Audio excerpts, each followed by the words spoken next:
questions?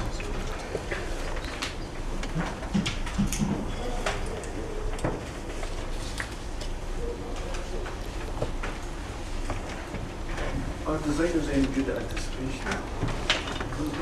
Are designers any good at anticipation? I'm not sure they have a conceptual framework. I'm not sure you might think that's a bad idea, but sometimes I think that part of the political naivety you're talking about, and going back to Guy's point earlier on, that what happens when nothing happens? Maybe it's about the way in which designers anticipate, as opposed to sociologists. Well, anybody can get in on this, I think. Are designers good at anticipation? I mean, I think of the design world as a kind of population of prompts, of inventions, that's too strong a word, but of advocacies for specific shifts, and most of them, of course, go nowhere. But there is this continuously lobbying up notions, and in physical form, or sometimes doesn't even reach that, and just as spoken or as drawn or configured in some way. And I think that they're in real-time engagement with, in effect, social change, with history. That as the ground is shifting in the culture, which is a never-ending process. It's like the tuning, like the walking that I was talking about. Something is happening, and designers are huffing and puffing, except they're more because they're having fun, but they're running alongside, constantly throwing up new things. And again, I think that's another contrast with the social scientists, and it brings up your point about time and the way time works very differently in these worlds. And the whole academic world, outside of design, I'm not sure some other things, medicine, but the way certainly sociology works and many other disciplines, is just incredibly long time frames, where it's just thought reasonable and plausible that you're sent something to get a reaction to, and that you can provide the response 4 months later. Well, I mean, think about the design world and the way it works moment by moment. So it's a convention that's been created in social science that's just weird. I guess, I mean, how does it happen that 4 months is a long time frame? I mean, what are the temporal durations that we're talking about here, and where do they come from? There's nothing intrinsic that makes one thing fast and another thing slow. And I think that there's a subtext here of at least one subtext of the sort of neoliberal project of speed, speed of invention. That going slowly is bad. Well, first of all, even that 4 months is a long period of time, but that if it were a long period of time, that being long would be bad. And so, to me, those things aren't self-evident. They're part of the politics of the things that we're talking about. So I wonder how you feel about that. Right. So first of all, I mean, there's definitely relative speed. So the American Journal of Sociology is much slower than watching a new toothbrush get conceived and then prototyped and put in production, or probably not even a car model. And I mean, that is really extraordinary. That is, it probably takes more time to get an article in the American Journal of Sociology than it does to create a new version of a car. But that's only a bad thing relative to the speed of careers. Right, we didn't do bad and good. Yeah. So I don't think speed is a neoliberal thought. Yeah. Well, I don't think the drive to speed. I think Da Vinci was into speed, and I think that's part of the creatureness, if I could even get that transcultural, but at least transhistoric. And so I don't think the speed needs to be explained. I think it's this slowness. And now to put it into other terms, the reason why it's very bad that it takes 4 months to get a response from the American Journal of Sociology is because, and you just use it as an aside, career issues. Well, but those career issues are themselves part of the configuration of the world in which this design element is interjected. And the idea of having that individual or that role that is kept out of sync with the trajectory of the surrounding institutions, that's oppression.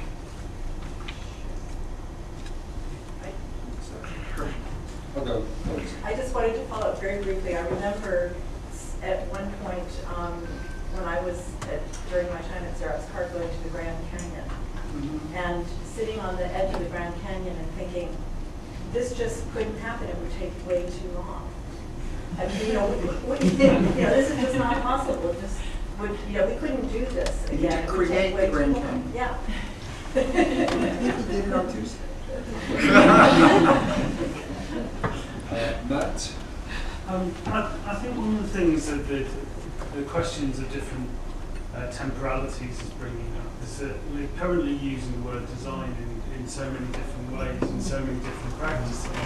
Everything so far we've been comparing design within a commercial context with an academic practice. If you compare like with like, then that shifts around slightly.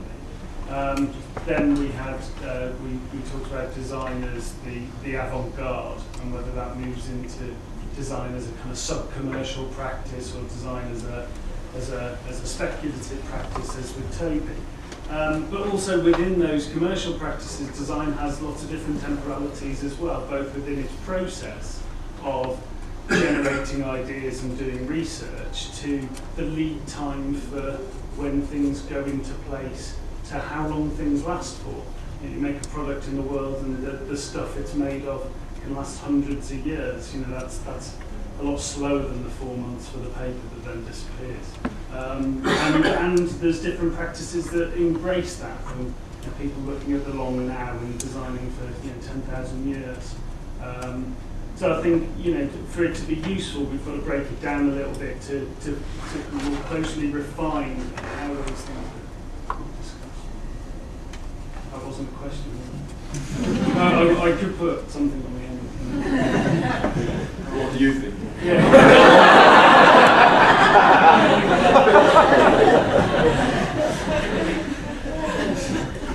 Okay, moving on. Next. This is a question for Nina. I really liked your vision, your pitch for studio sociology. And one of the things that I kind of compared it to in my head was the way that in science and technology studies, we often import the languages of the workspaces of the sciences into our workspaces in order to kind of think about how we're doing and not just describing. So we will call things like the method lab or the experimenting with concepts, so that, and I'm totally guilty here. And so one of the things I was interested in hearing you reflect on is your choice of studio, because there's so many kinds of workplaces where things are made. And also, even just talking to design folks here in the last 48 hours, so many times they're in the living labs, that the sites are described as labs, experiments, that kinds of things. And so I was interested in, and this is again the politics of time, we were talking about the use of studio, how you kind of came to that as the name of the site, and the kind of embracing of materials and technologies from different moments, so that the kind of research of this in the site doesn't have to be valued by virtue of its innovativeness. That innovative is going to make better outcomes or something like that kind of thing. But there was some kind of movement that was possible there in time with the word studio, that in a way I think was an answer to my question at the end of my paper.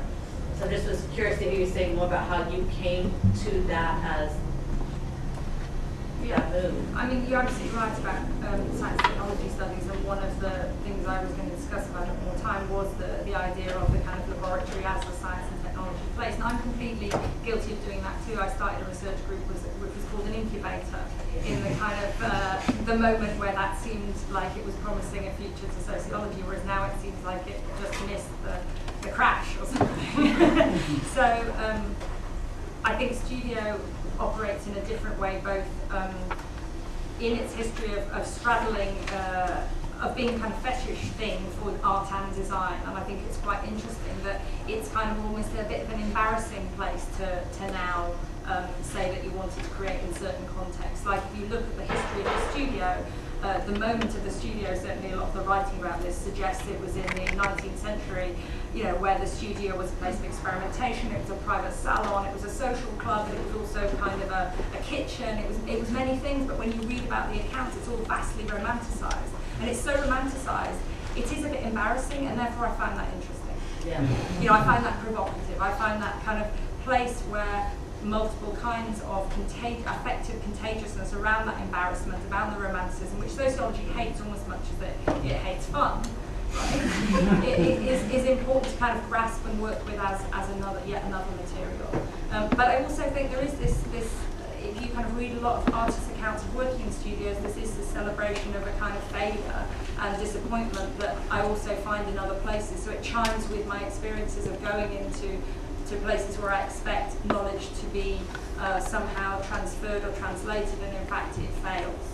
And if you then are around people where failure is a way of moving forward, it seems like the sites where they work might be a site you wanted to enter and recreate and experiment with. Thanks for the presentation. I have a question for Harvey. I like the way you use design as a trope to criticize sociology.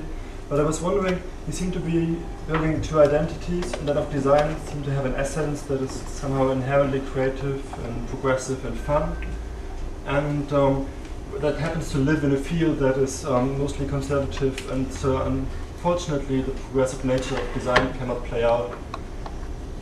You made this comment, you're somewhat disappointed, so you discovered design, which is this amazing discipline, and then it cannot fulfill its potential. So I was wondering, if it makes any sense, and if so, why to separate the field as in the conservative setting and as design as something that has an essence that is somehow inherently progressive? Well, I don't know that I think design is inherently progressive in the political sense that we usually use the word progressive. I think that it is particular to the history of design and the history of the corporation, and maybe the neoliberal moment or the capitalist moment that design really was born in, as we now think of it, as design being, and that it's the specificity of it is that the designers that I've met are people who have artistic backgrounds, and so they, first of all, at least at the time I did my research, it's maybe now 10 years ago or something, the young people didn't know there was such a field as industrial designers. There's been all of this, new blah, blah, blah, blah, blah, blah design, but the designers who are now practicing somehow became designers at a time when no one knew there was such an occupation or a profession. And so they have to find their way into it. Like lawyers are Jewish boys who can't stand the sight of blood. So it is that designers are engineers who had some sort of aesthetic orientation to the world. And so the aesthetic connection, which then spins off a series of social connections, I think, as well as an empirical hypothesis, puts them in a different political arm of the industrial world than the people they work for. So I think it's specific. Lucy? Yeah, just staying for a moment in academia rather than commercial design and or even commercial sociology. What are the interesting spaces of contamination between something that we could call design and something that we could call the social sciences. You mentioned some of the needs. I'm interested in both your perspective of, if we want, if we're going to see more things like the studio sociology you propose, or more sociologists being contaminated by design, that's what you were suggesting. Where is that happening? Should it be happening? What might be the effects? Well, I mean, I can think of projects, I guess, that might enable us to discuss that further. So for a long time, I've been suggesting that maybe designers and sociologists should kind of come together and work on projects that seem somewhat impossible in terms of long-term social change, but also in terms of, say, some kind of subcultural knowledges, like, you know, what would it take to design a gaydar? You know, a sensing machine, given the design's obsession with sensing, that sense sexual orientation, because that speaks to lots of kinds of sociological interests. It kind of destabilizes, I think, both design's expectations of doable things and sociology's expectations of coming up with something out of, say, queer theory. You know, I think it makes people very, very uncomfortable if you say to a group of sociological practitioners, okay, as Krishna Eng has talked about, now put your money where your ethnographic mouth is. You know, in terms of what would you design, what is this thing that you would do at the end of the day? And I think those kinds of anxieties need to be surfaced, and the anxieties themselves become those contaminated, you know, kind of fit those contaminated objects. So I'd start with some of those very tricky projects. Well, I mean, in a way, the conversations we had this morning where people were, in effect, I think, nominating these other modes of practice in which something like a social science means something like a design orientation. And I mean, I try to indicate some versions of that, including well, and I also nominated Latour, who, if he did it unwittingly. I mean, and it's come around, you know, to thinking about design, but it's a process of something that I think he's come around to rather than he began with. But I think those are models, and you know, I think that really sociology has been held back tremendously by its ideological commitments, and that the screening of empirical observation through these commitments, I think, has been injurious to the development of knowledge, whatever that is.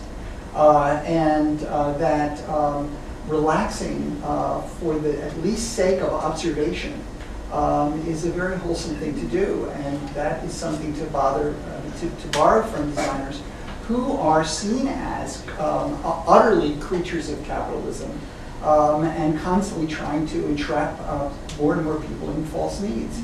And if you start, as Danny Miller says, acknowledged consumption as something authentic, just for the sake of the analysis of observations, you will really be way ahead of the game.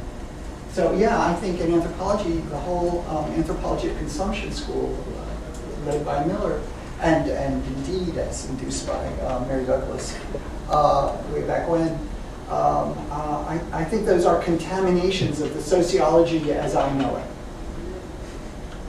I'm going to stop there because it's tea time or coffee time, and we'll reconvene in about half an hour. So these conversations will carry on now.